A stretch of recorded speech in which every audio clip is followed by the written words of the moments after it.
Powerful પતિવ્રતાની ભક્તિ ભાગ 11મો તારીખ 20/4/2026 છેલ્લાનું 38મું વચનામૃત છે. આપણે એની વિશેષ વાત થઈ ગયેલી છે. એમાં એક શબ્દ છે એવા સર્વોપરી ભગવાન જે સર્વ પુરુષોત્તમ ભગવાન તે જ દયાએ કરીને જીવોના કલ્યાણને અર્થે આ પૃથ્વી વિશે પ્રગટ થયા થતા સર્વજનના નયન ગોચર વર્તે છે. કલ્યાણને અર્થે પ્રગટ થયા છે ને માટે કલ્યાણ અર્થે. હવે કલ્યાણ અહીંયા મહારાજ ખાલી કલ્યાણ બોલ્યા છે અને કાર્યાણીનું જે 7મું વચનામૃત, કાર્યાણીનું 7મું વચનામૃત, એમાં આત્યંતિક કલ્યાણ કીધું છે. હવે આત્યંતિક કલ્યાણ કહેવાય કોને? તો ફરીને જન્મ મરણ ન આવે એ આત્યંતિક કલ્યાણ. જ્યાં સુધી એક વખત બે વખત ફરીને જન્મ લેવો પડે છે ત્યાં સુધી આત્યંતિક કલ્યાણ કહેવાતું નથી. હવે એ આત્યંતિક કલ્યાણ થાય કેવી રીતે? આત્યંતિક કલ્યાણ થાય કેવી રીતે? વચનામૃતનું નામ જ છે કે ચટકીના વૈરાગનું અને આત્યંતિક કલ્યાણનું.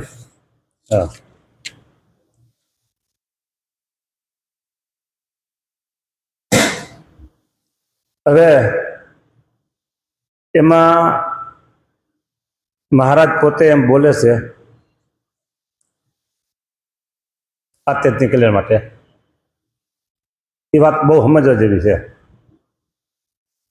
પ્રત્યક્ષ, સાંભળજો, પ્રત્યક્ષ પુરુષોત્તમને વિશે જે દ્રઢ નિષ્ઠા તેને આત્યંતિક કલ્યાણ કહીએ. જો એક જ લીટીમાં વાત આવી ગઈ હો, એક જ લીટીમાં. પ્રત્યક્ષ પુરુષોત્તમને વિશે દ્રઢ નિષ્ઠા. હવે આપણે પતિવ્રતાની ભક્તિની વાત ચાલે છે, આખો વિષય જે છે, અને વચ્ચે વચ્ચે આપણે એમ કહી શકીએ કે અવતાર અને અવતારી જુદા છે. અવતાર અને અવતારી જુદા છે. અને પતિવ્રતાની ટેક જોઈએ. જો પ્રત્યક્ષ પુરુષોત્તમ એટલે કોણ થયું? પ્રત્યક્ષ પુરુષોત્તમ એટલે એક અને એક કેટલા થાય? પહેલા ધોરણમાં બાળક ભણતો હોય, પહેલા ધોરણમાં, અને આપણે એને પૂછીએ કે 1 + 1 કેટલા થાય? તો શું કહે? પહેલા ધોરણ ભણતો હોય શું કે 2 થાય એમ કે ને. આ વાત કેવી છે? સાવ સહેલી. 1 અને 1 એટલે 2. એમ પ્રત્યક્ષ પુરુષોત્તમ એટલે સ્વામિનારાયણ ભગવાન વાત કરે છે પોતે. આ મહારાજ પોતે બોલે છે, એ પોતે પ્રત્યક્ષ પુરુષ એ છે. પણ એમ ન કીધું કે હું પુરુષોત્તમ, મારે વિશે દર્શિતા કરો, એમ ન કીધું. જો એમ કીધું હોય તો ભવિષ્યમાં એમાં ઘણો બધો બાદ આવી શકે કે પોતાની વાત કરી, પોતાની નિષ્ઠા કરી. વિધર્મી હોય કે બીજા ત્રીજા હોય તો એમાંથી ખોટ કાઢી શકે. પણ અહીંયા ખોટ કોઈનાથી નીકળે નહીં. આપણે એમ કહ્યું કોઈના બાપની તાકાત નથી કે આમાં ખોટ કાઢી શકે. હા, પ્રત્યક્ષ પુરુષોત્તમને વિશે જે નિષ્ઠા, એમ નથી કીધું, દ્રઢ નિષ્ઠા, મજબૂત હજરબમ નિષ્ઠા, તેને આત્યંતિક કલ્યાણ કહીએ. હવે જો તમે અવતાર અને અવતારી બે એક જ છે આવું તમે સમજો તો તમારે આમાં એકમાં નિષ્ઠા હજરબમ ન રહી, તો પ્રત્યક્ષ પુરુષોત્તમ નિષ્ઠા ન રહી. ભાગ પડી ગયા બેમાં. બેમાં નહીં, જેટલા અવતાર બધા ભાગ પડી ગયા. હા, તો આત્યંતિક કલ્યાણ ના વાત છે એ મેર ન બેસે. હા, એટલું બરાબર જીવમાં હજરબમ ચોખ્ઠું બેસાડી દેવું જોઈએ કે અવતાર અને અવતારી જુદા જ છે. પછી 1,00,000 પ્રમાણ આપે, 1,00,000 પ્રમાણ આપે કે બે એક સેવા, તો આપણે નથી જોતા. તમે રાખો. અહીંયા સ્વામિનારાયણ ભગવાન અમે બોલી ગયા બરાબર છે, બસ. પછી એટલી આત્યંતિક કલ્યાણની વાતો અહીં થઈ ગઈ. એવી નિષ્ઠાને પામીને જે સિદ્ધ દશાને પામ્યો હોય તેની આવી દશા હોય છે. પિંડ બ્રહ્માંડનો નાશ તથા પ્રકૃતિ પુરુષનો નાશ પ્રલય થયા પછી અક્ષરધામને વિશે જે ભગવાનની મૂર્તિ અખંડ વિરાજમાં રહે છે તે મૂર્તિને સ્થાવર જંગમ સર્વે આકારને વિશે જ્યાં જ્યાં દ્રષ્ટિ જાય ત્યાં ત્યાં સાક્ષાત્કાર દેખે અને એ મૂર્તિ વિના બીજું અણુ માત્ર પણ ભાષે નહીં. એ સિદ્ધ દશાનું લક્ષણ કીધું. સિદ્ધ દશાનું લક્ષણ સિદ્ધ દશા લક્ષણ એટલે સિદ્ધ દશા કે બધા મોટા સિદ્ધ થઈ ગયા છે એ લક્ષણામાં બતાવી દીધું. બોલો. અને બીજી એક વાત એ આવી કે આત્યંતિક કલ્યાણ થઈ જાય છે એટલે પિંડ બ્રહ્માંડનો તથા પ્રકૃતિ પુરુષનો પ્રલય થઈ જાય છે. આ પિંડ આપણું શરીર છે ને એ આ પિંડ છે. અને જે એમ કે ને કે બ્રહ્માંડ એટલે 14 લોકનું બ્રહ્માંડ, એ 14 લોક બ્રહ્માંડ બેયમાં એકતા છે. બેયમાં એકતા છે. હા, આ શરીરમાં અને બ્રહ્માંડમાં એ બેયનો નાશ થઈ ગયો. પિંડ બ્રહ્માંડનો નાશ તથા પ્રકૃતિ પુરુષનો પ્રલય થાય. પ્રકૃતિ પુરુષનો પ્રલય થયા પછી વિચાર કરો, પ્રકૃતિ પુરુષ એટલે એનો છે ક્યાં આવ્યો?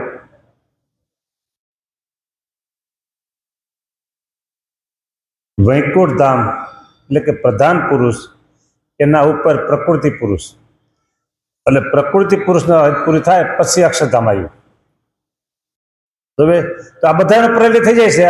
અને પેલા મેં વાત તમને કરી કે ભાયાત્માનંદ સ્વામી વાતોમાં આવે છે કે ધીમી ગતિ છે, અવતારોના ધામની ગતિ ધીમી છે, કઈ કાળની ગતિ. ભાઈ અહીંયા એમ કીધું કે આત્યંતિક પ્રલય પછી પ્રકૃતિ પુરુષનો પ્રલય થયા પછી પિંડ બ્રહ્માંડનો નાશ થાય અને પ્રકૃતિ પુરુષનો પ્રલય થઈ જાય. એટલે 4 પ્રકારમાં જે પ્રલય, એમાં છેલ્લો પ્રલય ત્યારે કાંઈ રહેતું નથી. હો તો કોણ જે છે? અક્ષરધામને વિશે જે ભગવાનની મૂર્તિ અખંડ વિરાજમાન રહે છે. લ્યો, અક્ષરધામને વિશે ભગવાનની મૂર્તિ અખંડ વિરાજમાન રહે છે.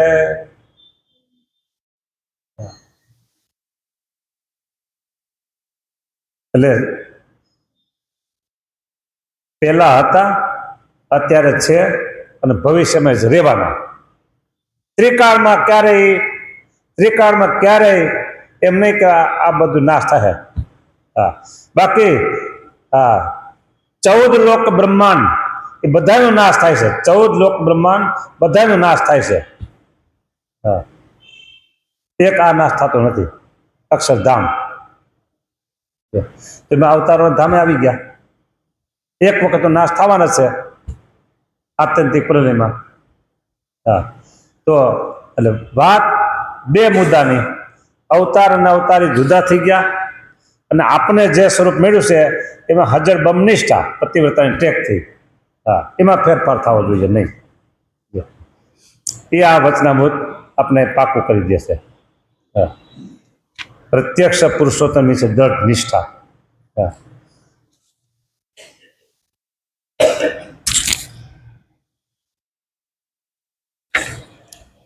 હવે ત્યાં કીધું આ વાતમાં આપણે વાંચી કે વચનામૃત કાર્યાણીનું 7.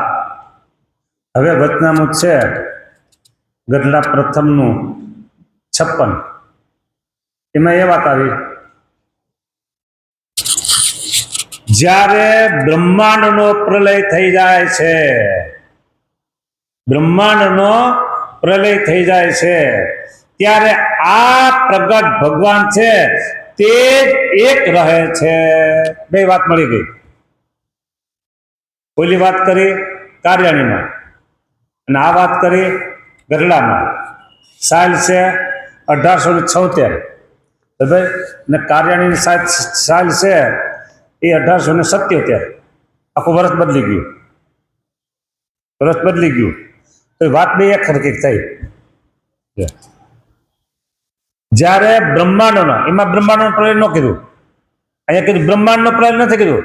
બ્રહ્માંડનો પ્રલય એમ નથી કીધું, બ્રહ્માંડોનો બહુવચન છે એટલે બધા બ્રહ્માંડ વહી ગયા. જ્યારે બ્રહ્માંડનો પ્રલય થાય છે ત્યારે આ બોલ્યા ને મહારાજ, એટલે આમાં આ એટલો શબ્દ છે, પણ હું મારું અનુમાન એવું કરું છું કે ત્યારે મહારાજે પોતાની છાતી ઉપર હાથ કર્યો હોય, ત્યારે મહારાજે પોતાની છાતી ઉપર હાથ કર્યો હોય કે આ પ્રગટ ભગવાન વાત કરે છે, આ પ્રગટ ભગવાન છે તે જ એક રહે છે. બોલો, જુદા પડી ગયા અવતાર અને અવતાર જુદા પડી ગયા. ગમે તેમ કરી મારે બે જુદા રાખવા છે, બે ને બધા અવતારો ને અવતારના. હા, અને મારા મન ધાર્યા નહીં, વચનામૃતના માધ્યમથી, નંદ શબ્દોના કીર્તનોના માધ્યમથી. હા, મારી વાત થોડીક ઉભી રહી કઈ. હા, આ વાતને ખોટી કરવી હોય તો જેમને અવતારો વિશે નિષ્ઠા છે તો એને આ પ્રમાણ મળી જાય, વચનામૃતમાંથી મળી જાય, બીજા શાસ્ત્રોમાં મળી જાય, બધા મળી જાય. આપણે એ પ્રમાણ જોતા નથી. આપણે આ ઉત્કૃષ્ટ વચન છે ને ભગવાનના એ જ આપણે લેવા છે, એટલે સામાન્ય છે, એ બીજા માટે છે, આપણા માટે નથી. હા, જો દ્રષ્ટાંત દીધું એક ખાધું, આ વચનામૃત પાસે કાઢી લેશું. મોટો જમણવાર હોય, મોટો જમણવાર ને આપણે સ્વસ્થ હોય, આપણે પૂરેપૂરા સ્વસ્થ છીએ અને જમણવાર મોટો છે અને કોઈ સારી પાર્ટી જમણવાર ગોઠવો છે તો એમાં જમવામાં કઈ બાકી હોય વસ્તુમાં? સારામાં સારા મીઠાઈ, ફરસાણ, હે અને મેસૂબ તો આમાં ખબર બનાવતો એને ખબર હોય મેસૂબમાં કેટલું ઘી જ હોય. ખબર, 7 શેર લોટ ને એમાં એક શેર લોટ ને 7 શેર ઘી હોય. હવે કોઈ ડાયાબિટીસ વાળો હોય તો જમે? ડાયાબિટીસ વાળો જમે? લે હાલે પછી જ્યાં સાંભળો એ તો કોઈક બહુ બહુ હોય, સ્વાદ જે હોય તો એમ થાય કે હાલો પછી 2 ગોળી ખાઈ લેવું તો લે. પણ સમજવું હોય કે ભાઈ ડાયાબિટીસ છે મારે નહીં હાલે. પછી કોઈ છે ને બીજા ત્રીજા માંદા હોય અથવા કોઈ પાચન ન થતું હોય, તળેલું બળેલું આ બધું પાચન ન થતું હોય તો એમ કે ભાઈ હું છે ને થોડોક નબળો છું, મને તો જો મોરા મગ હોય તો દેજો, મરચા વગરના, મરચું નાખ્યા વગરના મોરા મગ હોય એવું જોઈ દેજો. કે ભાઈ મગ નથી તો કાંઈ કહેવાનું, દાળ ભાત થોડુંક લઈ લેવું. શું કે થોડોક દાળ ભાત લઈ લેવું, અને શાક લેવું હોય તો ઉપરથી આમ થોડો થોડો લઈ લે, રસાવાળો મરચા બરચા ન લઈ લે. શું કામ? બીમાર છે બિચારો. હા, અને આપણે છે ને સ્વસ્થ છે માટે આવા જો લાડવા, આવા જો ગોટા ભજીયા જે હોય તે આવા જો, શ્રીખંડ હોતી આવા જો, એટલે સ્વસ્થ છે એ બધું જમે. એટલે આપણે પૂરા સ્વસ્થ છીએ. એટલે મહારાજના ઉત્કૃષ્ટ વચન છે ને એ જ આપણે જોઈશું. ઉત્કૃષ્ટ વચન છે ને એ આપણે લેવાનું છે. બસ, સ્વસ્થ છીએ એટલે બીજા વચન બીજા માટે ભલે લઈએ. આપણે એમ નથી કે સ્વસ્થ નથી, એ સ્વસ્થ છે પણ એના માટે એ વચન છે, આપણા માટે આ વચન છે. સાદા છીએ, સાજો જમે રે સુખડી અને માદાને મગ ઉદકે આરામ. આપણે માંદા નથી. આમ કોઠો બરાબર ગમે તે લાડવા નાખો તો ભલે, સમોસા ભજીયા આ તે જે નાખો નાખી દો તો પાચન થઈ જાય. બસ, હા, આ વસ્તુ આપણા માટે છે. સર્વોપરી પણ વાત આવતી હોય એ બધી વાત આપણા માટે છે. બસ, ને અવતાર અને અવતારી એક જ છે એ વાતો આવતી હોય એ બીજા માટે છે. જય સ્વામિનારાયણ. લ્યો.